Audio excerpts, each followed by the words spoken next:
Welcome to YouTube channel commerce with great idea. आज हम करेंगे बिजनेस लॉ का फ्री कंसेंट ऑफ पार्टी। हम देखते हैं फ्री कंसेंट ऑफ पार्टी में होता क्या है। फ्री कंसेंट ऑफ पार्टी में जो हमें रिक्वायरमेंट है, there should be a consent, the consent must be a free.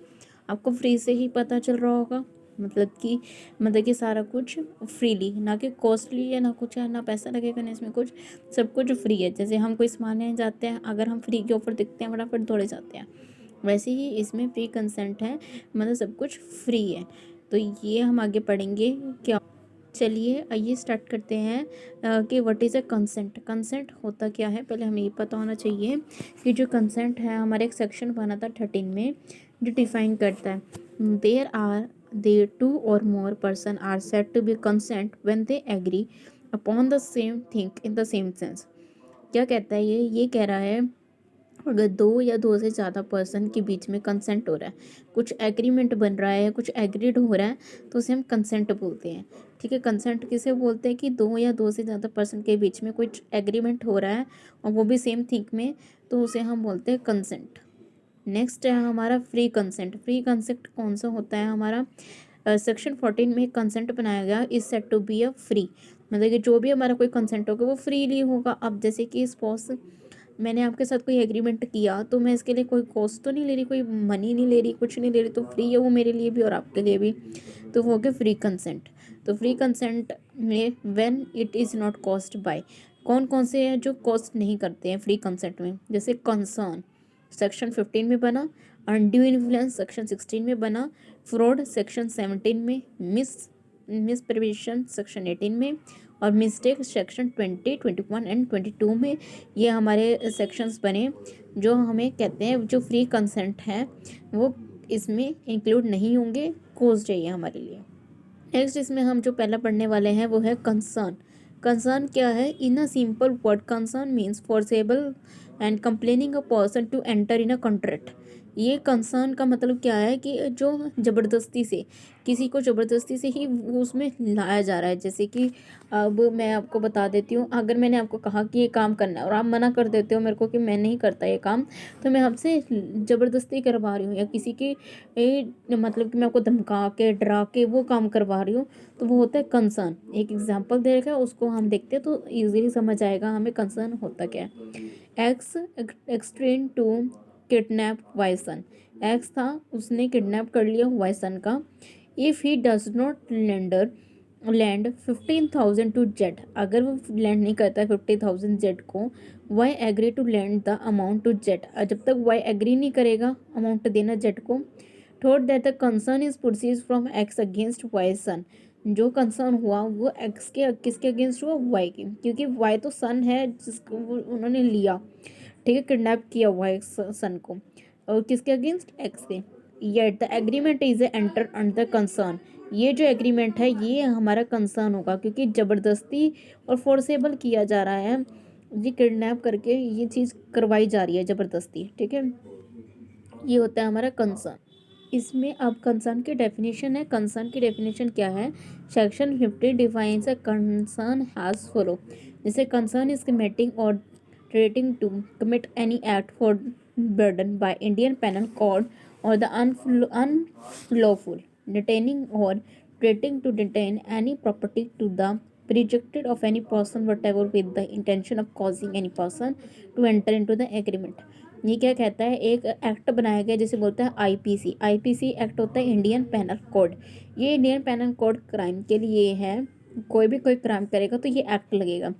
ये इसीलिए एक्ट बनाया गया था कि अगर कोई ज़बरदस्ती किसी से कोई काम करवा रहा है, या कुछ किडनैप करके, जो हमने एग्जांपल देखा किडनैप का, या फिर कोई धमकू के काम करवा रहा है, मतलब कि वो ऐसे काम करवा रहा है, तो वो कंसर्न कहलाएगा और उसको सज़ा हो सकती है आईपीसी। आईपीसी की धारा बोलते हैं ना, तो आईपीसी की धारा होती है इंडियन पेनल कोड की। इंडियन पेनल कोड का एक एक्ट है जिससे उनको लॉफुली सज़ा हो सकती है, क्योंकि वो धमका के सारा काम करवा रहा है, तो वो उसे कंसर्न बोलते हैं। अब आता है कंसर्न में कॉजेज क्या है हमारे, when is concern in caused by, कब ये कंसर्न हो सकता है, क्या कॉज हो सकते हैं इसके, committing or threatening the commit any act and forbidden by Indian Penal Code, जैसे कि X tend to kill a Y, X ने किल कर दिया किसको, वाई को। If the latter does not agree to sell his diamond ring, जो उसने ring मांगी थी उसकी डिमांड की रिंग नहीं मिली उसे, उसने जो मांगा रुपीज़ कितने की, 1500 की। Treat is kill for burden bye IPC, उसने तो किल कर दिया ना, मार दिया ना बंदा, तो फिर जब उसने क्राइम कर दिया तो वो क्राइम के उसके हिसाब से ये कंसर्न हुआ, क्योंकि इसके ऊपर आईपीसी धारा लगेगी, Indian Penal Code, Indian Penal Code की केस चलेगा इसके ऊपर, क्योंकि इसने मर्डर किया है, किल किया है पर्सन को। तो ये क्या है, कहलाएगा कंसर्न, कि जो इनफोर्सेबली करवाया जा रहा है, ज़बरदस्ती और गैर कानूनी से करवाया जा रहा है, तो वो होता है हमारा कंसर्न। जिसमें पहला हमारा केस है रांगमन्य काम्या वर्सेस अलवर सेठी। इसमें हमने जो केस है रंगमय कम्मा वर्सेस अलमर सेठी, इसमें क्या बोला है कि जो हिंदू गर्ल है वो 13 ईयर की है, who had just lost her husband उसका गुम हो गया है, was force to adopt a boy of their choice by her relatives who refuse to remove the dead body of her husband unless she consent to adoption. It was held that adoption was not bind on her since her consent was obtained by concern. Any person who obstructs the dead body for a being removed would be quality of an offence under the section 297 of IPC. IPC Indian Penal Code के द्वारा ये सब कुछ हुआ गया।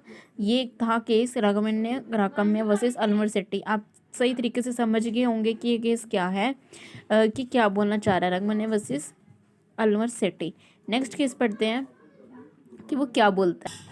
अब इसमें क्या है, जो पूरा ये हुआ हमारा केस स्टडी ये पूरी हुई, ये unlawful detaining or threatening to detain any property.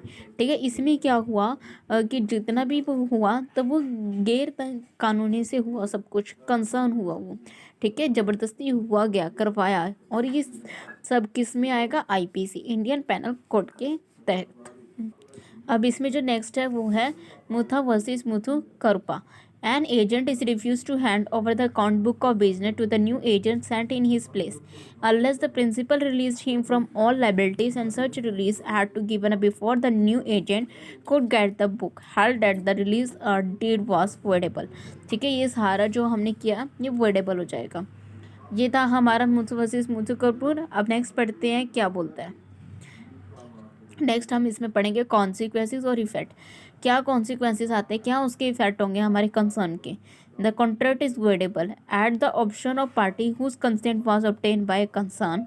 Second, any benefit has to be restored back if the agreement party does not opt to set aside the contract, it's work has a void valid contract, but does trade to comment is such amount to concern is yes.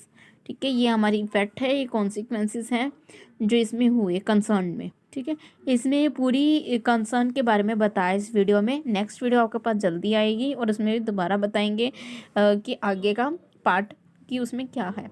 जैसे हमें undue influence ये सब पढ़ना है तो वो आगे के पार्ट में आएगा।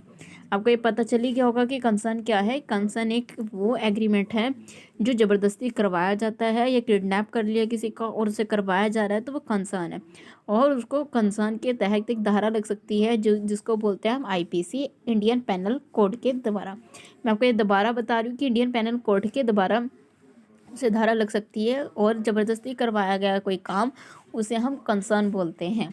ठीक है, thank you so much for watching my video. आज के लिए इतना ही, नेक्स्ट वीडियो में जल्दी लेके आऊँगी, और सब्सक्राइब लाइक करना मत भूलिए, और इस चैनल को सपोर्ट करिए। Thank you so much, bye bye, tata, see you tomorrow.